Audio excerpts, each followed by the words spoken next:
Salve, amigas e amigos da filosofia, bem-vindos a mais uma das nossas conversações filosóficas. Estamos indo para a entrevista de número 485, aqui com o João Aparecido Gonçalves Pereira, que tem o Central Filosófica também, né, um canal interessante. Ele está publicando o livro dele, Política e Conflitos, que Maquiavel nos ensina. Obrigado pela sua presença aqui, João Aparecido. Vou perguntar sobre o seu livro, mas antes de falar do livro, se você quiser falar um pouquinho aí do canal seu também, divulgar para o pessoal aí depois assistir, pode ficar à vontade, e aí a gente vai conversando. Obrigado pela presença aqui. Boa tarde, Caio. Obrigado pela oportunidade de estar aqui no seu canal, falando um pouco do meu livro. Então, eu tenho também um canal no YouTube, Central Filosófico é o nome do canal. Lá eu trabalho com aulas que eu elaboro, mas ultimamente eu quase não tenho feito isso. Eu tenho trabalhado mais com entrevistas, né? No campo da filosofia e também outras áreas afins com a filosofia. Então, diversos professores conhecidos a nível nacional já passaram pelo meu canal. E também trabalho com lives, né? Assuntos da filosofia, assuntos de áreas afins, da psicologia, da sociologia, enfim, com análise de conjuntura, é mais ou menos por aí que eu trabalho. Então, para quem tiver interesse de curiosidade, né? Só digitar aí no YouTube Central Filosófica e lá você vai conhecer o meu trabalho que eu tenho desenvolvido lá. Legal, João. E vamos falar do livro, então. Você está com esse livro pela Apres, né, a editora. Isso. Pode falar aí, o que que te motivou a escrever esse Não, livro? a Por que o editora, Maquiavel? a editora Pris, esse é o livro, né? Política e Conflitos, o que Maquiavel nos ensina. Então, na verdade, esse livro, ele é fruto da minha dissertação de mestrado, né? No mestrado eu pesquisei Maquiavel, fiz o meu mestrado, a minha graduação e mestrado em filosofia, e no mestrado a minha linha de pesquisa foi ética e filosofia política, e eu pesquisei Nicolau Maquiavel, a questão dos conflitos, né? Em que medida que os conflitos eles são convergentes, em que medida que eles são divergentes da vida política, partindo da ideia de que para Maquiavel a vida política, toda a vida política, ela se estrutura a partir dos conflitos, né? E no dia da defesa, né, a banca me orientou, me aconselhou a publicar a dissertação. E o livro, então, digamos que ele está um pouco mais palatável do que a dissertação, uma vez que a dissertação a gente escreve mais para a banca, para especialistas, né? Então, o livro eu acrescentei algumas coisas no primeiro capítulo, reformulei algumas coisas, né? E acrescentei um último capítulo, que é o capítulo 4, algo que não aparece na dissertação. Tá? Então, em linhas gerais, é isso. O que me motivou a escrever o livro, né, a transformar a dissertação em livro, foi a orientação da banca. Agora, o que me motivou a compreender Maquiavel, a estudar Maquiavel, aí foi o seu realismo, a forma que ele enxerga a política. A gente costuma ouvir que o Maquiavel é o pai ou precursor da chamada ciência política. Como é que é essa história aí? Conta pra gente se você concorda com isso e sobre a concepção política que o Maquiavel tem e a relação com os anteriores. O que que tem de original? Então, de fato, tem mesmo essas atribuições a Maquiavel, né? O pai da ciência política, o pai da política moderna. Depende, eu concordo com algumas justificativas. Maquiavel é o pai da ciência política moderna, mas por quê? Entende? Aí tem alguns que vão dizer, ele é o pai da ciência política moderna porque é a partir do Maquiavel que a política ficou sendo aquela briga pelo poder, a busca pelo poder. Política significa como conquistar e se manter no poder. Política não tem a ver com o bem comum, mas tem a ver com a busca e tomada, né, com a chegada e manutenção do poder. Bom, com essa perspectiva eu não concordo, né? Ou seja, ainda que o Maquiavel lá no Príncipe ensina como, né, se chegar ao poder e se manter no poder, mas o Príncipe é muito mais que isso.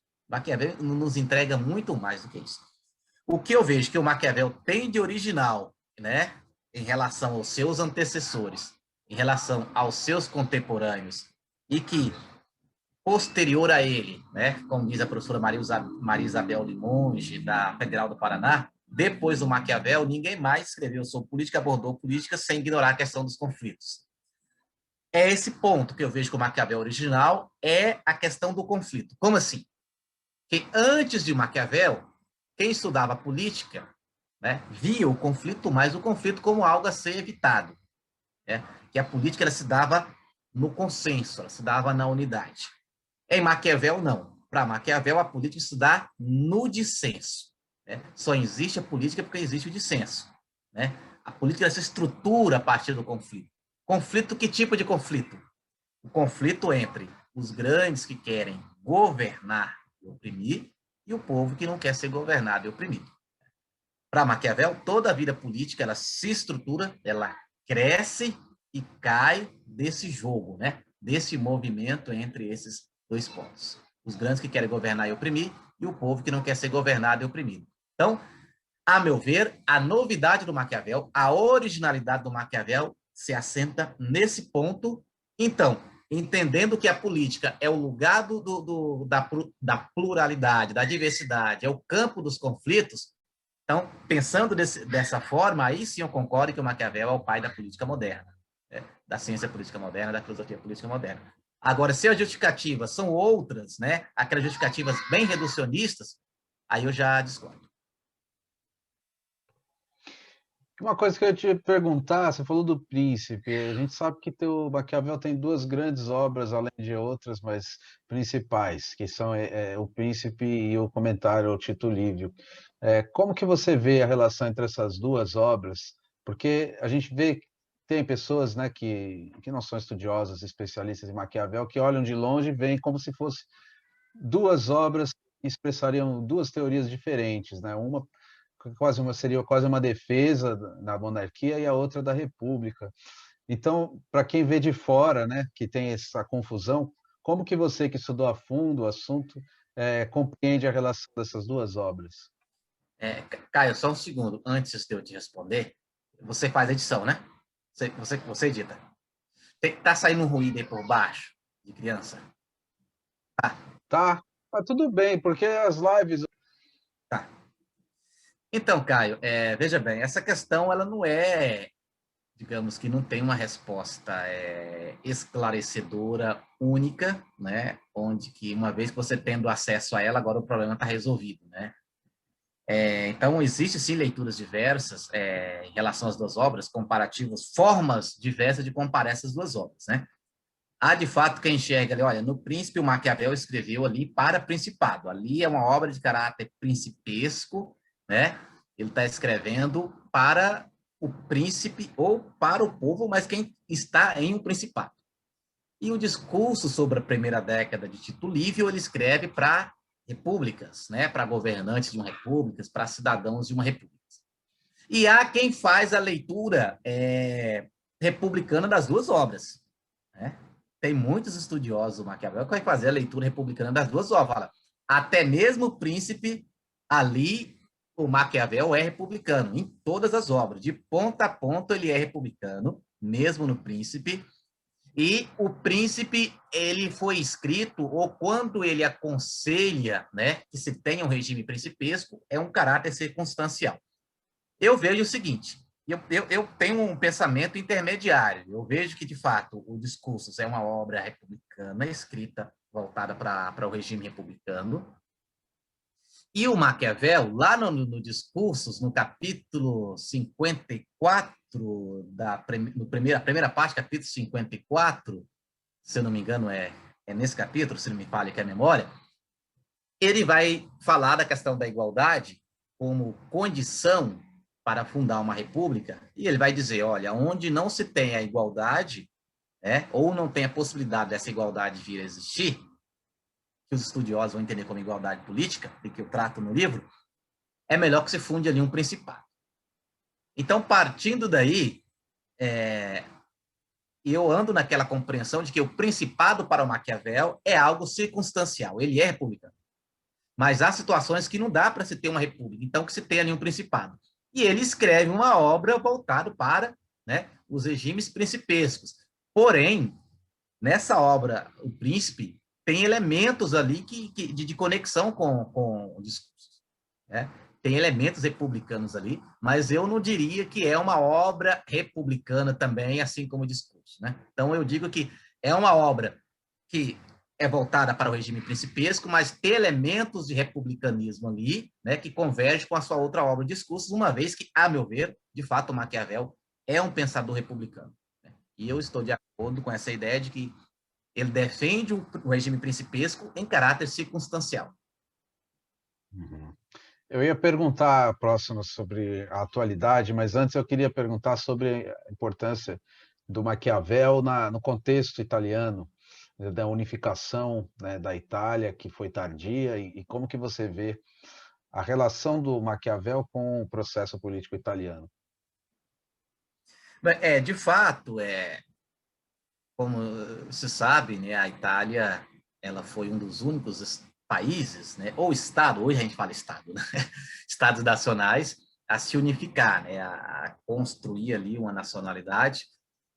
E eu vejo que o Maquiavel, os seus escritos estão muito voltados, não que eles ficam restritos a isso, mas muito voltados para apresentar ali uma possibilidade ou um campo teórico, mas um teórico também que tem a ver com a prática, de como transformar a sua Itália, de como unificar a sua Itália, né?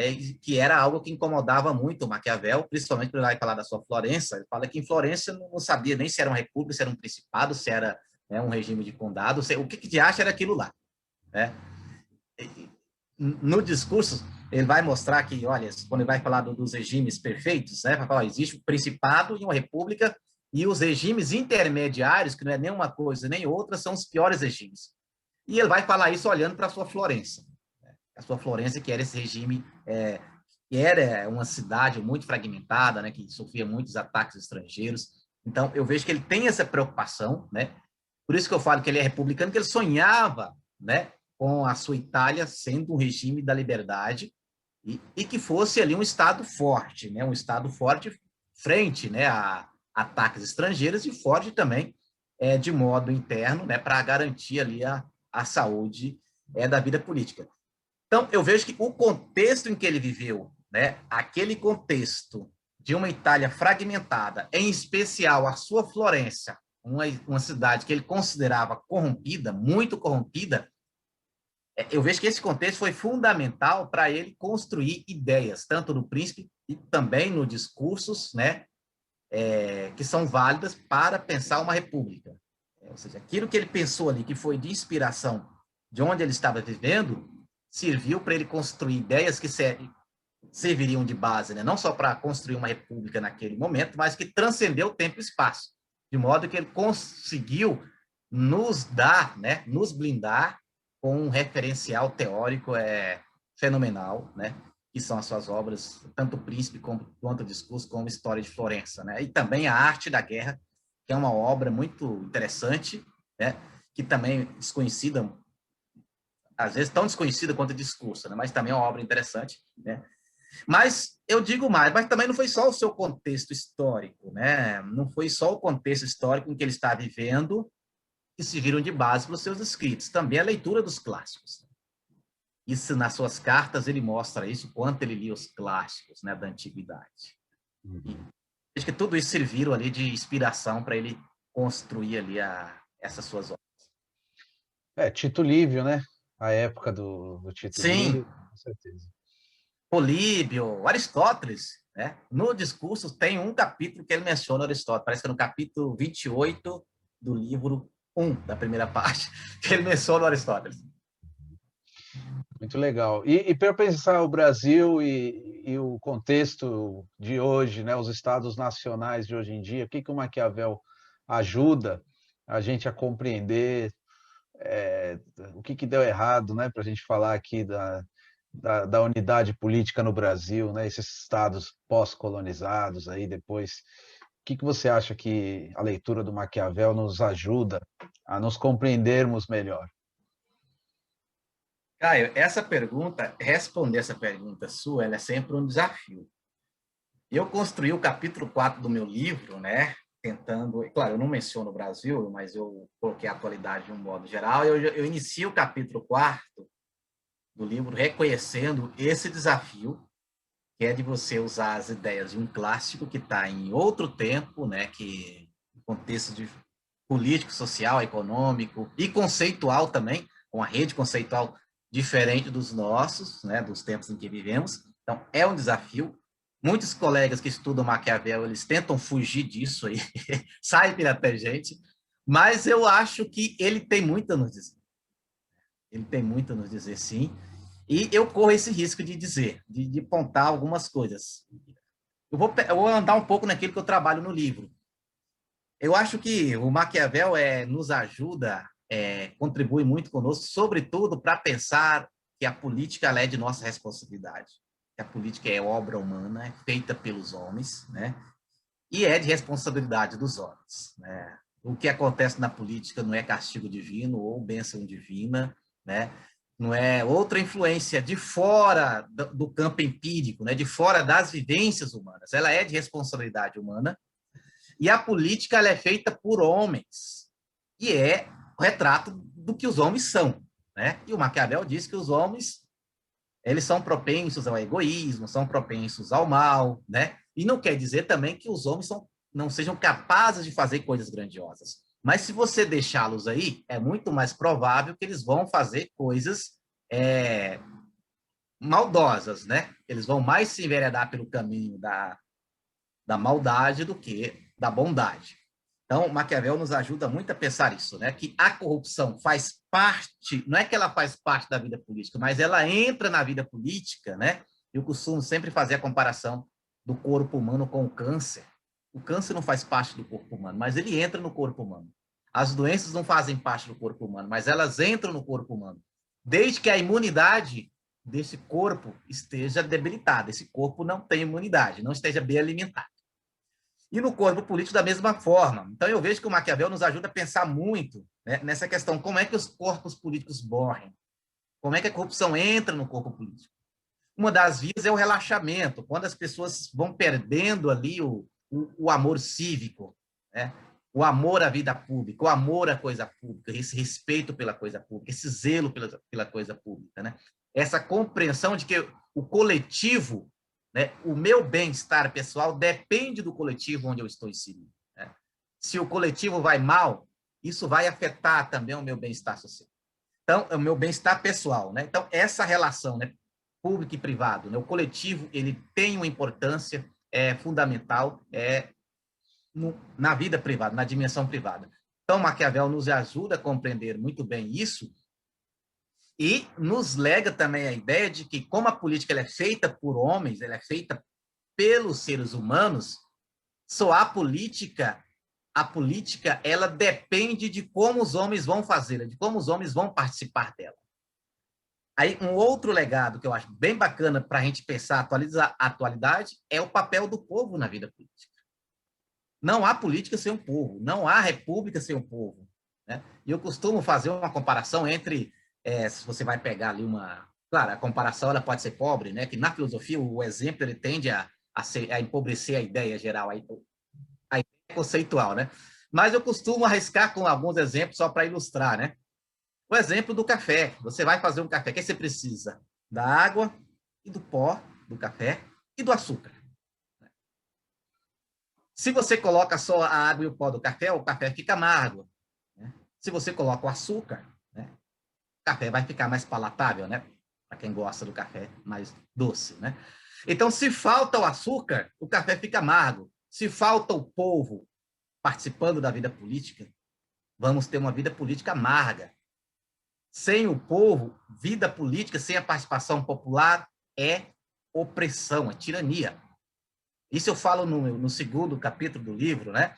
Sem o humor do povo, que é a liberdade, o desejo de liberdade, o povo afirmar esse seu humor, que é a liberdade, e o humor dos grandes, que é governar, mas também oprimir, sem o povo para fazer esse contrapeso, você tem a opressão, você tem a tirania. É como se você vai fazer um café e não coloca açúcar, o café fica amargo. Então, é um regime amargo. Então, para que se tenha o equilíbrio, o povo precisa estar participando. Então, isso eu vejo que é muito atual. O povo precisa participar, se engajar na vida política, de diversas formas, né? Não só se candidatando ou não só votando, mas de diversas formas, né? O povo precisa se engajar na vida política. Aí você poderia perguntar, mas quais são as formas, né? Tem estados que têm espaços maiores do povo intervir na vida política, propor leis, barrar leis, construir o ethos cívico. O povo tem esse espaço maior. E tem outros estados que não têm. Quando não tem, é preciso criar. E o Maquiavel nos mostra isso como na Roma Antiga. Né? Quando a Roma, assim que Roma se torna monarquia, o que se tem ali? Os cônsules e os senadores, né? Eles que governam aquela república. Quando é que entra o elemento popular? Quando o povo, sentindo oprimido pelos grandes, começam a ir para as ruas, recusar servir no exército, né? Se retirar da cidade, aí eles conseguem um espaço de participação na vida política, que é o tribuno da plebe, ou seja, esse espaço já não existia desde sempre, primeiro foi construído. E por isso, eu digo no livro, e no último capítulo retomo isso, existem dois modos do povo participar da vida política. Um modo ordinário, que é dentro dos ordenamentos, dentro das instituições, onde o povo usa as instituições, usam as leis para participar da vida política, para reclamar suas demandas, né? Reivindicar seus direitos. E o outro modo é o modo extraordinário, ou seja, fora dos ordenamentos, fora das instituições. É quando o povo participa fora da lei. Como assim fora da lei? Ou porque ainda não tem uma lei, ou porque aquela lei já não vale mais, aqui as instituições já estão caducas, né? Precisam se renovar. Então, às vezes, o povo participa também da vida política por essas vias extraordinárias. Isso é algo que o Maquiavel falou na sua época e eu vejo que continua atualíssimo, né? Tanto é que, só para fechar minha fala, para terminar minha fala, os direitos trabalhistas, né, que se tem hoje na CLT, que alguns deles têm sido duramente atacados nos últimos tempos, eles não foram dados assim de mão beijada. Sabe? Ou seja, em grande medida, eles foram conquistados pelo caminho extraordinário, né? Ou seja, não tinha ali um espaço, uma instituição, um espaço onde o povo ia dialogar. Não, eles tiveram que ocupar ruas, né? Tiveram que quebrar algumas fábricas, né? E por aí vai. Então, esses pontos que eu falei, eu creio que o Maquiavel, né, representa um pouco do legado do Maquiavel para a gente pensar a atualidade. E como que esses conflitos podem fomentar a emergência de conquistas como essa que você falou, né, da consolidação das leis do trabalho no Brasil? Como é que o Maquiavel pensava essa questão dos conflitos e como que essas lutas, né, esse dissenso pode não degenerar numa guerra civil e como é que a gente pode construir isso de uma maneira efetivamente política? Boa pergunta. Mais uma vez faço menção ao livro, essa sua questão eu abordo ela longamente no segundo capítulo do livro. O segundo capítulo do livro aponta ali 4 condições que, a partir de uma perspectiva maquiaveliana, tornam esses conflitos convergentes com a saúde da vida política, da República em especial. Bom, primeiro, o conflito ele precisa ter um eco coletivo. Não basta dar o conflito para se ter dali coisas boas. É preciso ter um eco coletivo, ou seja, é preciso que ali, como pano de fundo, tenha ali o interesse que visa o bem comum, né? Que visa ali o bem do coletivo.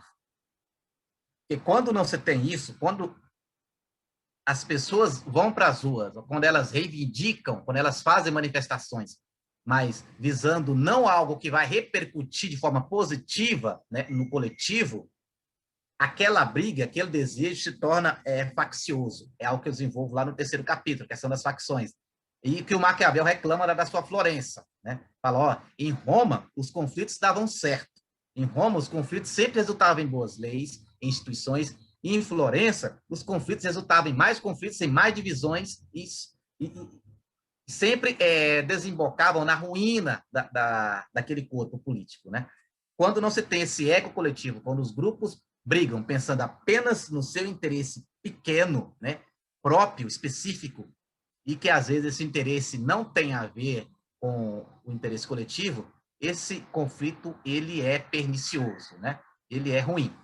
Então é preciso ter esse eco coletivo e é preciso, usando agora a linguagem que eu trato no livro, que haja esse equilíbrio. Ou seja, esse desejo dos grandes de governar e oprimir e o desejo do povo de liberdade precisam se manifestar, se confrontar de forma equilibrada. Como assim? Nem os grandes podem suprimir o povo, senão se tem uma tirania, uma opressão, e nem o povo pode suprimir os grandes. Porque se o povo consegue suprimir os grandes, o que se tem? Uma licença, Maquiavel chama de licença, seria uma desordem, né? Uma balbúrdia, uma anarquia no sentido de não ter governo, né? de ser uma desordem total. Né? Não anarquia no sentido que os anarquistas defendem, né? Um regime político onde as pessoas se autogovernam conscientemente. Não, não é nesse sentido. É no sentido mesmo de desordem. Então é preciso que, para que esses conflitos se manifestem de forma saudável, nem os grandes, nem o povo realizem plenamente os seus respectivos desejos políticos. E desse confronto que resulta em boas leis. E essas boas leis vão servir para regrar os outros conflitos que vão surgindo no dia a dia. De modo que eles aconteçam de maneira institucional, ou seja, de modo ordinário, como eu falei há pouco tempo. E é preciso também outros elementos que eu trato no livro, que o Maquiavel nos aponta, que é os bons costumes e a virtude do cidadão. É preciso, para que esses conflitos se deixem de forma saudável, que se tenham bons costumes, mas não os bons costumes no sentido moral ou moralista, como se fala em nossa atualidade, nos nossos tempos, mas no sentido político, os bons costumes, aquilo que eu já falei, no sentido de respeito à lei, né, do amor à pátria, né, no sentido de afirmar a cidadania, né, de ser um bom cidadão. Os bons costumes é tudo aquilo que torna alguém, uma pessoa, um bom cidadão ou uma boa cidadã. Então, esses elementos, eles são cruciais para que esses conflitos sejam positivos.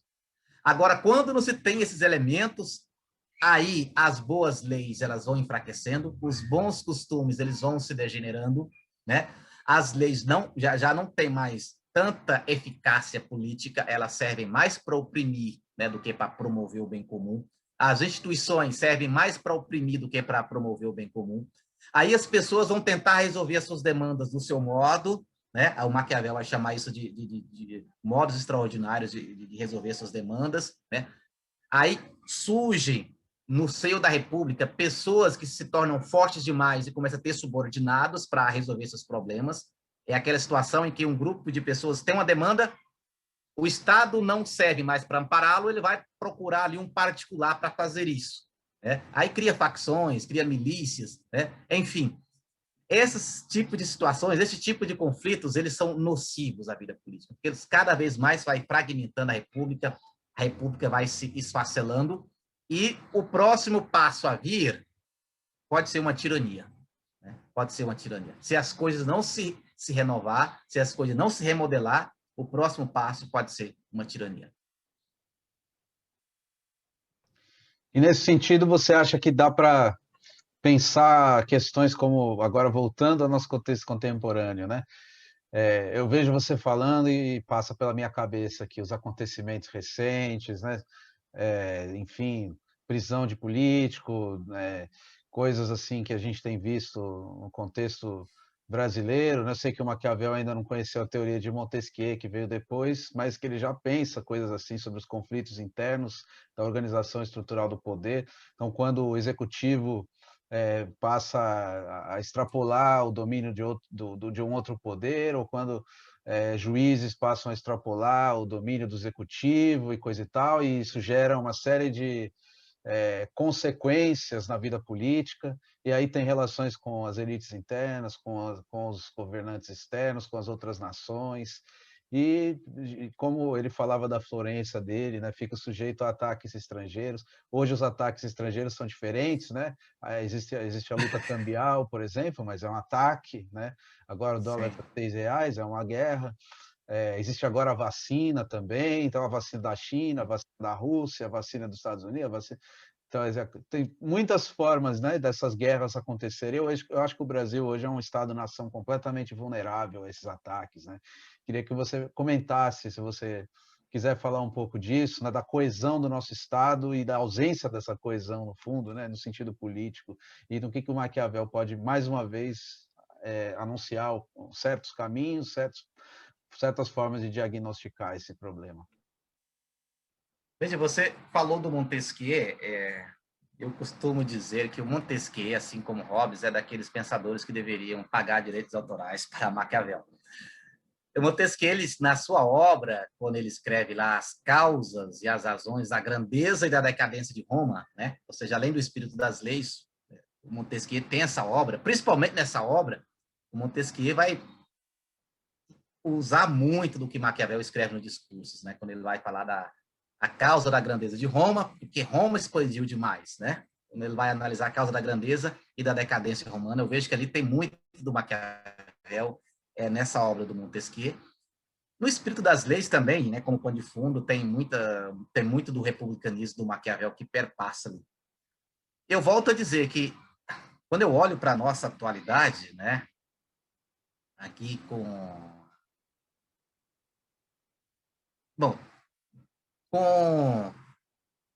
assumo aqui o risco que eu corro de cometer um anacronismo, né, ao fazer essa fala, né, mas quando eu olho para a nossa atualidade, eu lembro de algo que o Maquiavel nos diz, né, que eu trato no segundo capítulo do livro, que é algumas condições elementares, né, para se ter uma república.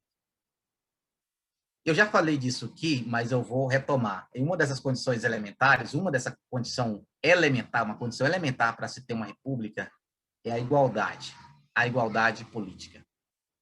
Essa igualdade política não é exatamente a igualdade social, a igualdade econômica, nem a igualdade civil, mas ela é anterior à igualdade civil, mesmo não tendo leis, mas ela deve existir. Né? Essa igualdade política é a ausência de pessoas importantes demais, de pessoas poderosas demais, de pessoas que têm privilégios dentro de uma república. Ou seja, isso é elementar para se ter uma república saudável. Pessoas que se postam acima das leis, pessoas que arrogam para si prerrogativas que são próprias do Estado, são típicas do Estado.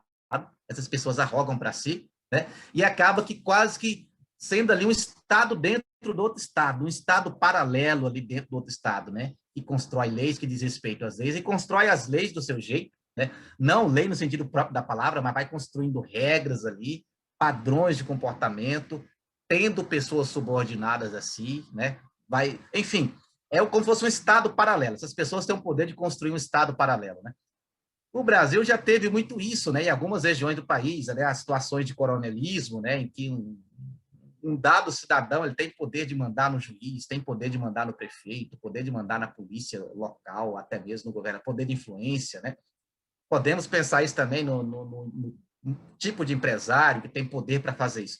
E eu vejo que a nossa pátria, o Brasil, ele ainda tem muito disso, né? Desde as suas origens, né? Onde um grupo de oligarcas sempre predominou, né? E ainda continua.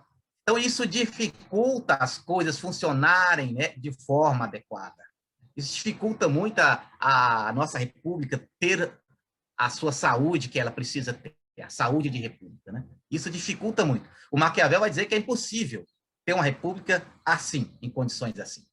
Ou se anula essas pessoas, ou pega aquela república e torna ela um principado. Mas não dá para ter uma república saudável nesses moldes. Então, vejo que esses problemas no Brasil, já é um problema até histórico, né? Isso trava muito, né, a vivência, o espírito republicano. Outra coisa é aquilo que eu também já disse, que é essa falta do eco coletivo, né?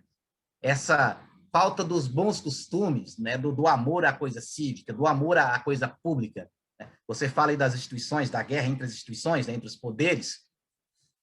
Eu vejo que até a certo ponto é normal, né, o poder se indispor, um poder ali confrontar com o outro, mas desde que isso seja dentro das vias ordinárias, né? Isso é saudável? Desde que isso vai resultar em coisas boas, é saudável? Desde que o poder judiciário, quando um poder judiciário age para oferecer um contrapeso, né, aos abusos do poder executivo, isso é saudável. Se o resultado for bom, isso é saudável. Né? Legislativo, quando refere o poder executivo, ali seja o Congresso barrando vetos do executivo, né? Tanto na esfera federal quanto na esfera estadual, por aí vai, isso é saudável. Agora, não é saudável quando essa briga ela não se dá por interesse, pensando no bem comum, pensando no interesse coletivo, né? De modo que os resultados não vão enriquecer o corpo político, mas esses resultados vão beneficiar apenas grupos pequenos, facções. Aí se tem a guerra de facções, aí a coisa sai do trilho, e a coisa sai, né, da normalidade, isso só adoece a República, né? E nos últimos tempos nós temos visto muitas coisas assim acontecendo, né? Ou seja, forças-tarefas que foram construídas, né, com a finalidade, teoricamente, era boa, mas acabou não se dando da forma correta, né? Ou seja, então isso é ruim para a República. Né? Ou seja, não se deve fazer justiça a qualquer modo, não se deve corrigir erros sociais a qualquer modo, né? Existem as vias corretas, né? Existem os meios corretos. A política não é o campo do vale tudo. O Maquiavel nos mostra isso, ao contrário do que o senso comum pensa, né? Que o Maquiavel nos mostra que vale qualquer coisa, né, para se manter o poder, não é por aí. Ou seja, não é todo elemento, por mais que o elemento surta algum resultado, não quer dizer que aquilo vai ser bom para o corpo político, né? Ou seja, então, há limites aí, né? Há limites de ação. Então, não sei se eu respondi bem a sua questão, o que você esperava, mas eu vejo dessa forma, né? Os nossos tempos, em especial o Brasil, carece dessa condição elementar, que é essa igualdade política. Isso é muito problemático. E, mais do que isso, carece hoje do que o Maquiavel nos fala de bons costumes, os bons costumes no sentido político, né? Que é o amor à coisa pública, né? Ao interesse comum. Então, eu vejo que essas duas coisas, né, que nos falta, não é que não tem isso, não é que não se tem amor a si, amor à coisa pública por aqui, mas não se tem a altura do que deveria ao ponto de tornar essa república com R maiúsculo, essa república, né, saudável, né? Com características elementares de república, de fato. Muito bom, João. E fala agora, então, como que o pessoal pode comprar o livro, onde é que ele está à venda? Bom, ele está à venda em 8 livrarias, né? Na Livraria Pris, na Americanas, na Amazon, enfim, essas 8 livrarias mais conhecidas, eu até posso disponibilizar para você as livrarias, se você puder deixar depois aqui no link, né, na parte dos comentários aqui, no link do vídeo, e também comigo, né? Ou seja, se você adquirir o livro comigo, você vai tê-lo autografado e com dedicatória. Em qualquer canto do Brasil, você pode me mandar um e-mail, né? centralfilosófica.ja33@gmail.com, né? Peço também que você o deixe aqui, se possível, né? Então, contatando a partir do meu e-mail, você fala comigo, eu te faço o envio do livro, né? Comigo você vai ter com dedicatória e autografado. E eu sempre costumo brincar, as livrarias, elas estão ricas, né? Ou seja, comprando diretamente com o autor, você tem essa vantagem de tê-lo autografado e com dedicatória. Muito bom, João. Se quiser dizer alguma última coisa aí para a gente encerrar, então, agradecendo muito sua presença aqui no canal. Bom, Caio, eu tenho a agradecer mais uma vez pela oportunidade de estar aqui no seu canal. Eu acompanho o seu canal há um bom tempo, né? Sou um inscrito no seu canal, sempre acompanho aqui as entrevistas, né? E o parabenizo pelo trabalho, você tem feito um belo trabalho, né? Gratidão pela oportunidade. Agradeço as pessoas que até aqui nos acompanharam assistindo esse vídeo, né? E reforço, né? Se você gosta de filosofia, queira conhecer, eu também tenho um canal, né? Central Filosófica, faço um trabalho parecido com o do Caio, né? Se você puder conhecer lá aquilo que eu desenvolvo, né? Agradeço também. E no mais uma vez, obrigado, Caio, e obrigado a você que nos acompanha. Valeu, João Aparecido, obrigado também, pessoal que acompanhou aqui, que assiste as conversações filosóficas, sempre peço para deixar aí os seus comentários, né, o que vocês acharam, fazer indicações, colocações, críticas, aí o que vocês quiserem, e fiquem ligados nas próximas conversações filosóficas.